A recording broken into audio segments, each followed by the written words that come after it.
હવે આપણે ગણિતમાં એક અગત્યનો ટોપિક ગુસા વિશે અભ્યાસ કરીશું।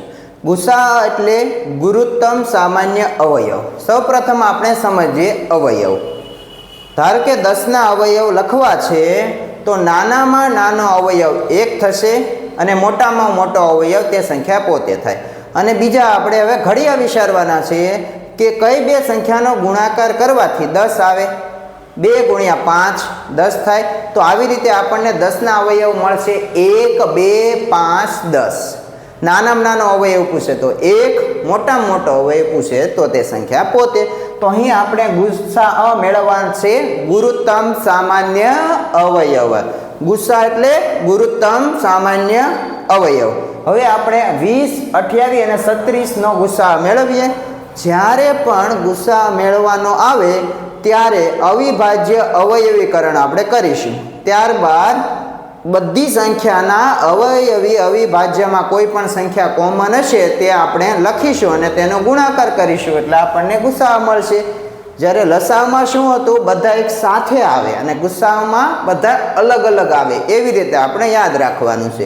ગુસાઅમાં બધાય સાથે આવે અને લસાઅમાં બધાય અલગ અલગ આવે છે। તો આપણે અવિભાજ્ય અવયવીકરણ કરીએ 20 નું। 2 3 5 7 11 13 17 19 23 29 31 38 43 આવી રીતે આ અવિભાજ્ય સંખ્યા છે તેના વડે આપણે ભાગાકાર કરીશું। 2 ની સાવી શું છે તો એકમનો 0 2 4 6 8 હોવા જોઈએ। અહીં 0 છે એટલા માટે આનો 2 વડે ભાગાકાર થશે। 20 ના અડધા 10। 2 વડે ભાગાકાર એટલે આપણે નોર્મલી અડધા કરીશું, એનાથી સ્પીડ ઝડપથી આવે છે, આપણને ઝડપથી જવાબ મળે ટૂંકમાં। અગેન બેકી સંખ્યા 2 વડે ભાગાકાર કરીએ તો 5। હવે અહીં છેલ્લે તમારે અવિભાજ્ય સંખ્યા આવી જાય તો કંઈ વિચારવાનું નથી, તેને તે સંખ્યા વડે ભાગાકાર થશે। 5 × 5। હવે આપણે મેળવીએ 28ના અવિભાજ્ય અવયવ। 28 છે તેને 2 વડે ભાગાકાર કરીએ એટલા માટે કેટલા આવશે 14। કારણ કે છેલ્લો અંક બેકી સંખ્યા છે ત્યાં સુધી 2 વડે ભાગાકાર થશે અને 2 વડે ભાગાકાર એટલે અડધા કરવાના। 14ના અડધા કેટલા થશે 7। 7 અવિભાજ્ય સંખ્યા છે એટલે 7 × 7। હવે જોઈએ 36। 36 બેકી સંખ્યા છે 2 વડે ભાગાકાર થશે 2 18। 18 બેકી સંખ્યા 2 વડે ભાગાકાર થશે 2 9। 9 બેકી સંખ્યા નથી તો નેક્સ્ટ અવિભાજ્ય સંખ્યા કઈ છે 3।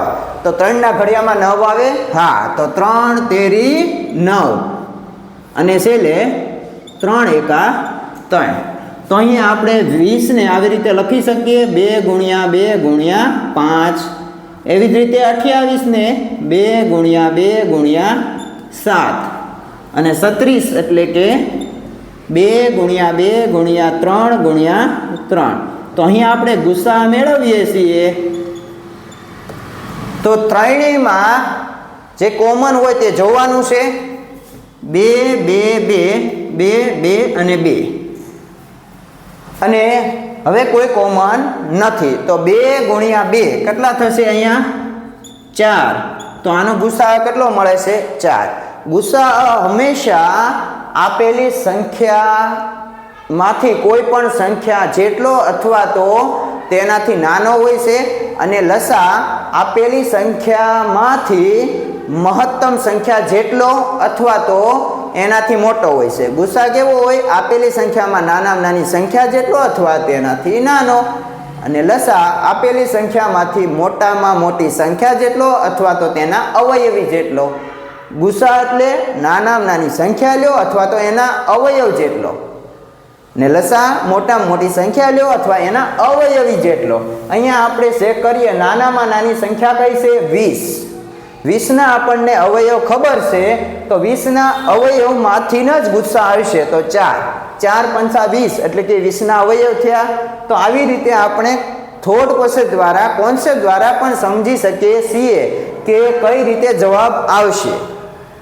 તો આવા જ કોન્સેપ્ટ સમજવા માટે અમારી સાથે જોડાયેલા રહો। Thank you.